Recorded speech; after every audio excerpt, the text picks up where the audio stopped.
I can answer this. Not being from Chicago, I feel like I am from Chicago. I can remember very clearly when 20 people showed up to Sleeping Village, and so, you know, 2 Thalia Halls sold out. Yeah. We have to thank you for that. Yeah. How does it feel to you guys? I think it feels great. I grew up out in South Elgin. Yes, I always kind of knew Chicago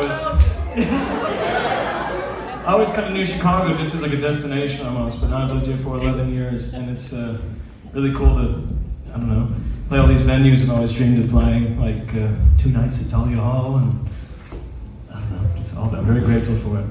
So, yeah.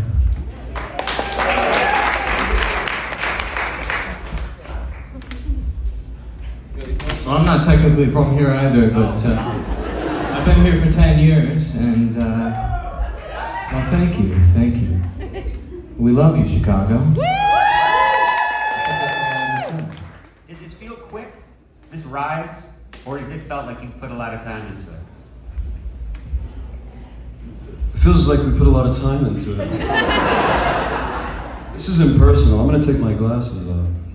It's very impersonal of me, sorry about that. No, it feels quick in some ways, in the sense that, you know, it doesn't feel like that long ago that we were playing, you know, the Sleeping Village with very few people showing up, and so, particularly in this city, I think the people they gravitated to the music quickly, and as I said, they're coming for us.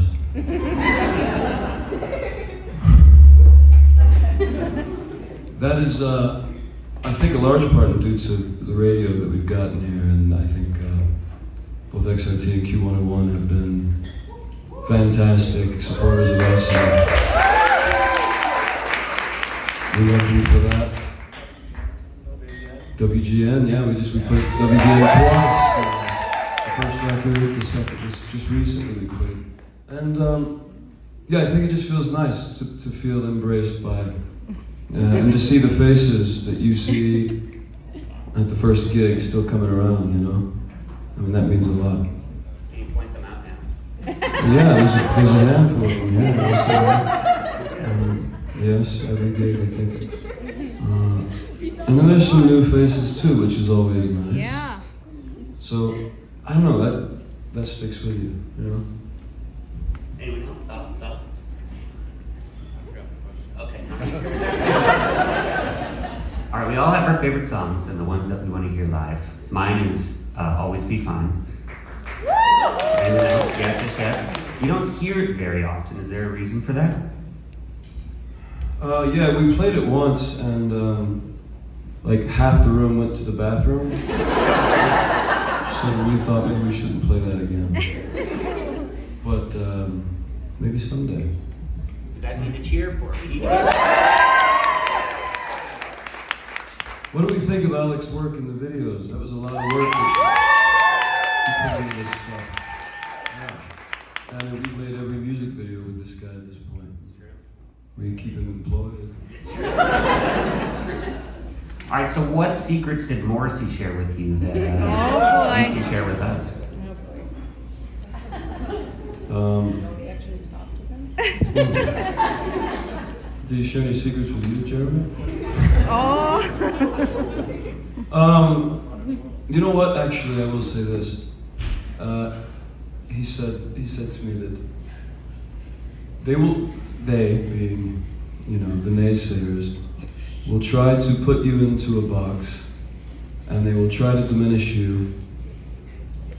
But that's just their own sort of flaw. And it was very nice to hear someone, you know, say that. You know, you stay yourself, stay authentic, persist, no matter how loud the voices get. And I think that's very true. And that was nice to hear from someone who's been at it for a while.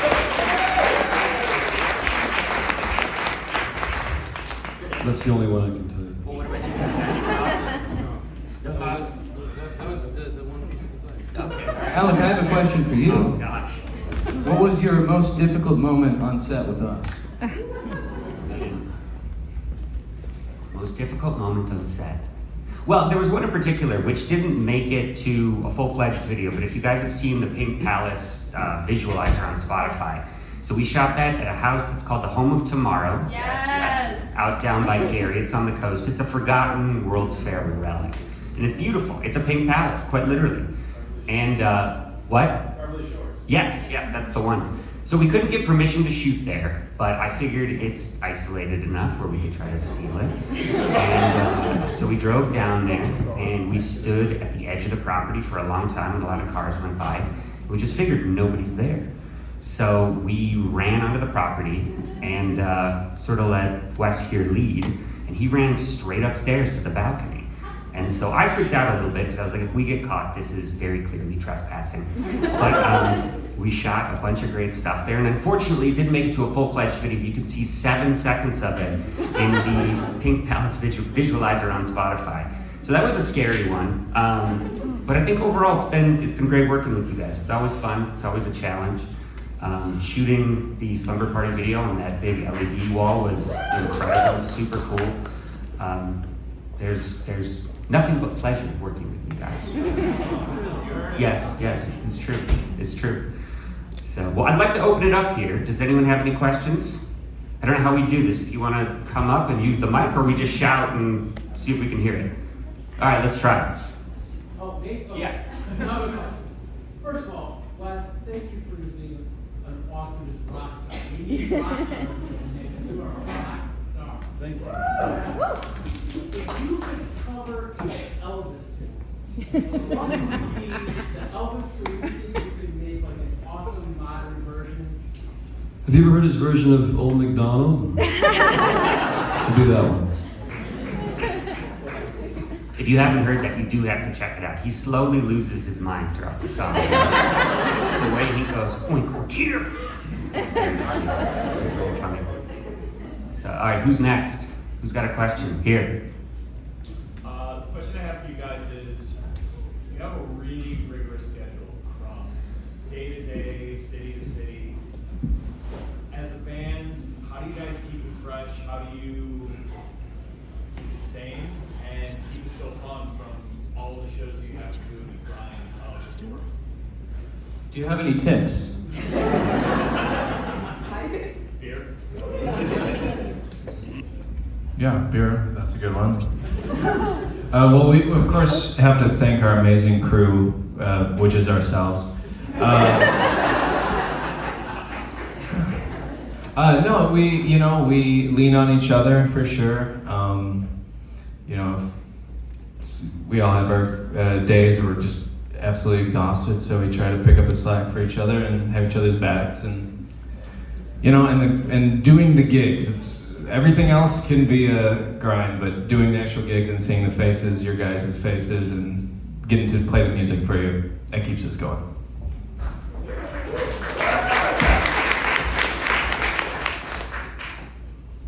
Anyone else? Wes, you being from Port Arthur, Texas, how do you go from being in Texas, hanging out at your house, to coming in contact with the other guys in the group? Like, where was the connection since you're so far away? Who knew who? How did you end up if you're doing? Yeah, no, I think I can only attribute it to Kismet because where I am from is very small. There's not a lot going on. I mean, I quite literally had like one friend, and that was nearly half the population. So it was difficult to find friends, much less anyone into music. So I had a friend there, and thankfully, growing up with the internet, I met people in various different places in the country via the internet. And I had a friend that was in Chicago, and that was my first sort of decision to visit. And he introduced me, I think the first person he introduced me to was Jack, and this was probably 10 years ago, if not 10 years ago. And after that, it was just like that kind of thing where people, they know one another. You eventually meet the right people, you think, and then those people they leave, or, you kick them out. And and those things happen, and that's part of I think the growth of a band. And in this case, now we've all been doing this for a few years, and eventually met Jeremy. Jeremy introduced me to Devin, and you just know when you have the right people, and you know when you don't.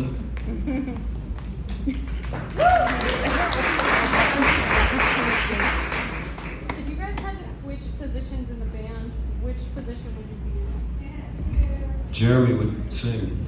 Have you heard his impression? Yeah. Let's hear it. Let's hear it. Let's hear it. Let's hear it. What? Yeah, that's the one.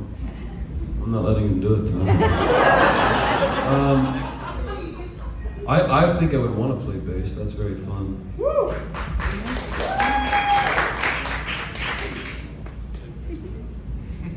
Is drums up for grab? I'd take drums. Jack, you don't have anything to do now.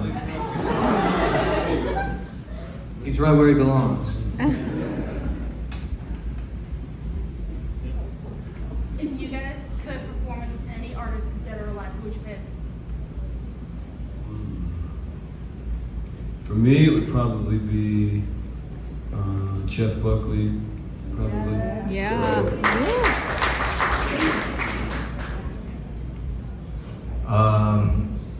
I'd love to do something with Julian Casablancas.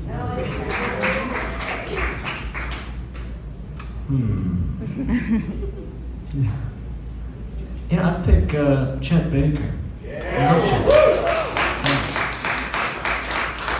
I'll say Prince.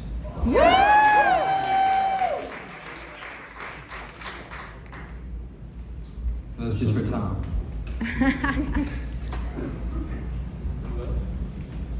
So you touched on earlier your connections to Chicago and your familiarity and reference points. What was it like overseas, and just how did you feel? How was the reception? What was it like? What was your experience? It was remarkable. I mean, to just, especially in the places where English isn't their language and they're singing all the words back, and the lines out, outside waiting to get in.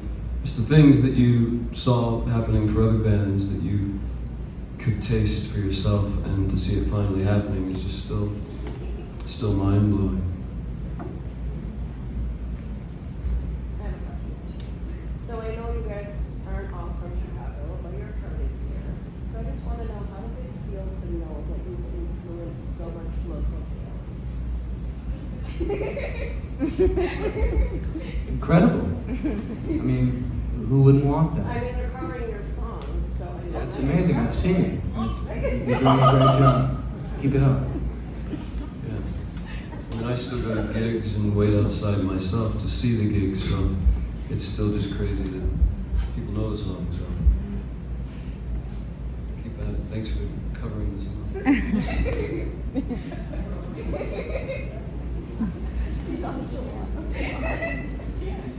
So my question is like, how was your life before all this? Like, what would you imagine that you would be doing instead of being here today? My life before this, yeah, it was what's the word? Bleak. That was how my life was.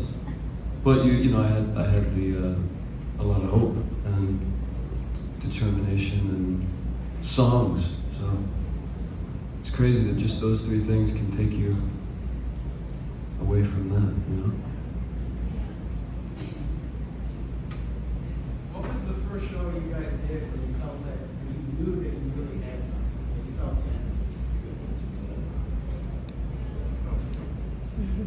that? I think Jeremy and I have the same answer. We got to maybe our third gig, fourth gig. We got to open for Inhaler, and yeah, great band at the Subterranean in Chicago, and I couldn't sleep that night. I mean, they were screaming at us like we were the Beatles. No, it was really cool. Probably the first time it really felt like.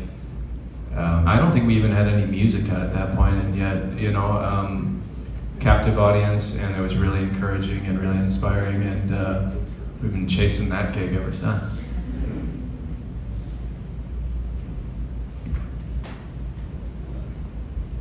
There's someone right over there that just keeps raising her hands. Oh, yeah.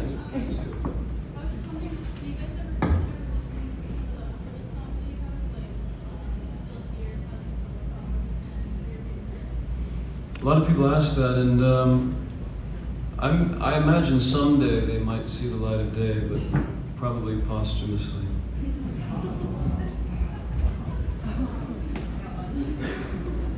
What is your songwriting process like? Do you do lyrics first and then music? Do you all work together? So many different ways, actually. I mean, it's been, yeah, like sometimes it's a lyric, sometimes it's a melody, sometimes it's someone in the band sings the music, and then I'll go to lyric and melody, or sometimes the other way around. So it's just, thankfully, there's so many different ways that it can happen. You're obviously most emerging as a lyrical wordsmith, and there are two previous people that I think of as wordsmiths with the lyrics. Is there anybody lyrically you admire particularly? Great question, yeah. And Jack mentioned, I think Julian Casablancas is great with lyrics. Because you don't really know what they mean, but you feel like you do. You know? So that's a, I'm sure there's a league of people that I would think of with more time, but he comes to mind for sure. Desert Island question. You have one record. Each of you gets to pick one record, and that's it. You're stuck with it until you die. I think I'd perish in silence, to be honest.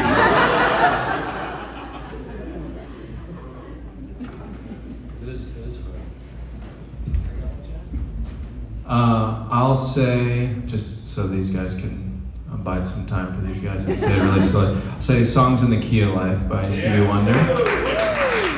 Plus it's long, so it's like as long as 2 albums, so. That is such a hard question. I don't know how to answer that, honestly. But the one that comes to mind right now is this great, actually, Devin, you showed me this record like years ago. But it's like a live Donny Hathaway record. It's just called Live, and it's amazing. It's just, I don't know, it's a good vibe. I'd probably bring one song, and it would be All Flowers in Time Bend Towards the Sun, which is the Jeff Buckley and Liz Fraser from Cocteau Twins duet that is, I think maybe my favorite song of all time. If I actually have to pick, I think I'll say Speaker Box, The Love Below by Outkast. It's kind of 2 records, I don't know if that counts, but... All right, what are the fears that you guys have? What are you scared of?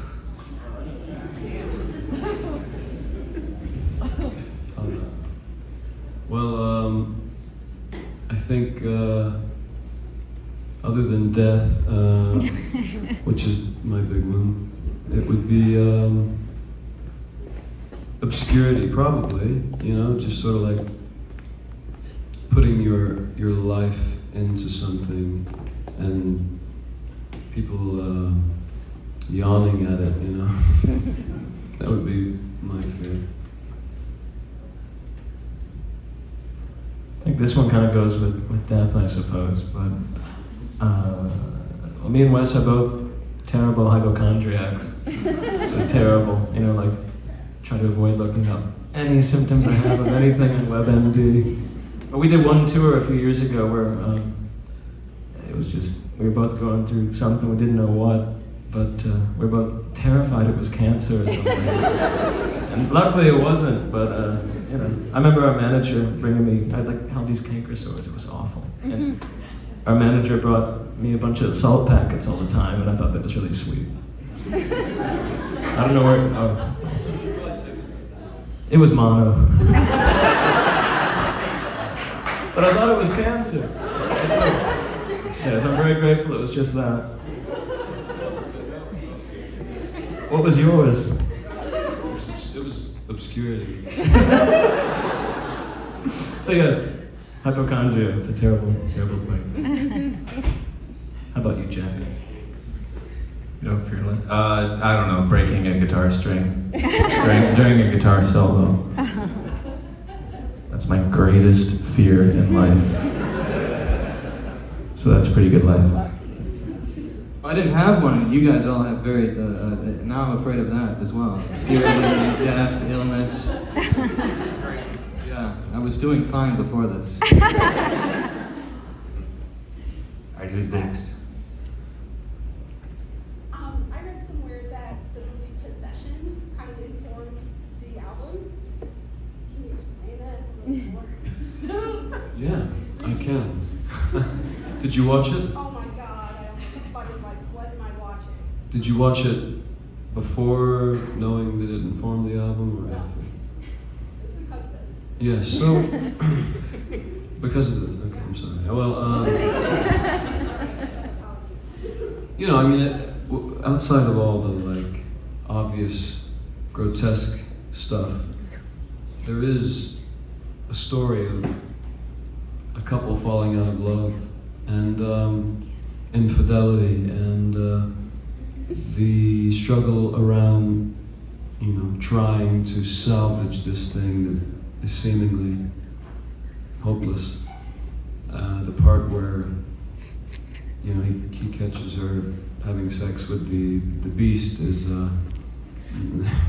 irrelevant to the album. And then, of course, I love the colors. It's like beautiful blues and grays, and it was shot in Berlin. And when Alec and I were making the video, if you see it in Slumber Party, it's got all those kind of aesthetics. But I just think the story of the two falling out of love reminds me of like Blue Valentine, or which Alec recommended that I watch. So that was part of definitely influenced the lyrics and stuff. So like Possession, Blue Valentine, Lost in Translation are three movies that I think are quite similar in certain ways. That's a good question. Let's go for it. Can I gush over you guys? Yes. I'm a producer for WGN Morning News. I've been doing it for a long time. I've had a lot of live music, a lot of artists like yourselves, but you guys could have been more professional and friendly to our crew.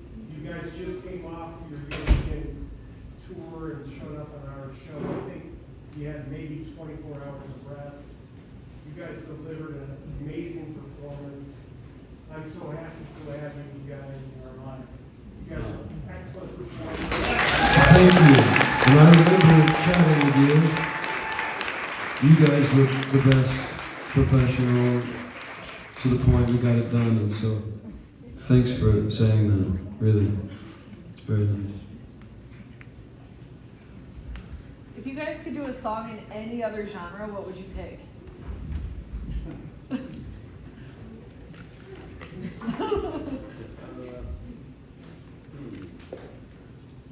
Well, I think,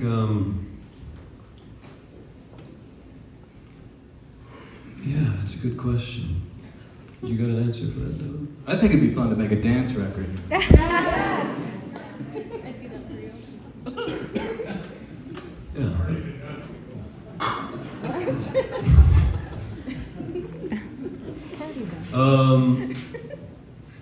Maybe like something really aggressive, you know, yeah, traditional punk, probably. Yes. Yeah. All right, we got one more question. Who's got the wrap-up question here? Anyone? Let's try it. So, listening to the album straight through, there are very few albums that I can listen to just from start to finish. And the most recent album is a perfect example of one that just flows from one song to another. How do you go about that process of picking which songs in which order that everything goes in?